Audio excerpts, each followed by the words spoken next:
Anchor Sambasivarao మరోసారి వార్తల్లోకి ఎక్కారు. ఆయన ఇటీవల నారా లోకేష్ పై చేసిన వ్యాఖ్యలు, ఆ తర్వాత నెటిజన్లకు విసిరిన సవాల్ సోషల్ మీడియాలో పెద్ద దుమారం రేపుతున్నాయి. లోకేష్ క్రీడా రంగంలో చూపుతున్న గొప్పతనాన్ని జాకిలు పెట్టి లేపుతూ సాంబశివరావు చేసిన కామెంట్స్ ఇప్పటికే వైరల్ అయ్యాయి. దీనిపై ట్రోల్స్ వస్తున్న నేపథ్యంలో ఆయన మరో వీడియోతో ముందుకొచ్చారు. లోకేష్ గొప్పతనాన్ని టీమిండియా క్రీడాకారిణి శ్రీచరణి గొప్పగా చెప్పిందని ప్రస్తావించారు. తాను చెబితే ట్రోల్స్ చేశారని, దమ్ముంటే ఇప్పుడు శ్రీచరణి చెప్పిన దాన్ని ట్రోల్ చేయండి ఏకంగా తొడగట్టి సవాల్ విసిరారు. నేను ఇలా అంటే ట్రోల్స్ చేస్తున్నారంటూ, దమ్ముంటే ఇప్పుడు ట్రోల్ చేయండి. లోకేష్ గొప్పతనాన్ని టీమిండియా క్రీడాకారిణి శ్రీచరణి గొప్పగా చెప్పింది. కమాన్, ఇప్పుడు శ్రీచరణి చెప్పిన దాన్ని ట్రోల్ చేయండి చూద్దాం అంటూ అన్నారు. ఈ వ్యాఖ్యలు లోకేష్ కు ఎలివేషన్ ఇచ్చే ప్రయత్నంలో భాగంగానే ఉన్నాయని పలువురు అభిప్రాయపడుతున్నారు.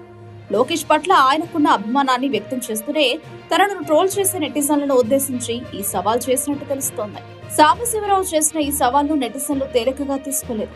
ఆయన వీడియోను, ఆయన మాటలను ట్రోల్ చేస్తూ కౌంటర్లతో సోషల్ మీడియాలో హోరెత్తిస్తున్నారు. కొందరు నెటిజన్లు సాంబశివరావు వ్యాఖ్యలోని అతిశయోక్తిని ఎత్తి చెబుతూ మీమ్స్ తో స్పందిస్తున్నారు. మరికొందరు ఒక జర్నలిస్ట్ గా ఉండాల్సిన నిష్పాక్షికతను వదిలేసి ఒక రాజకీయ నాయకుడికి మద్దతుగా ఈ స్థాయిలో మాట్లాడడం సరికాదంటూ విమర్శిస్తున్నారు. ఇంకొందరు శ్రీచరణి గొప్పగా చెప్పిందనడానికి ఆధారం ఏంటని, ఒక క్రీడాకారిణిని ఈ వివాదంలోకి లాగడం ఎంతవరకు సమంజసమని ప్రశ్నిస్తున్నారు.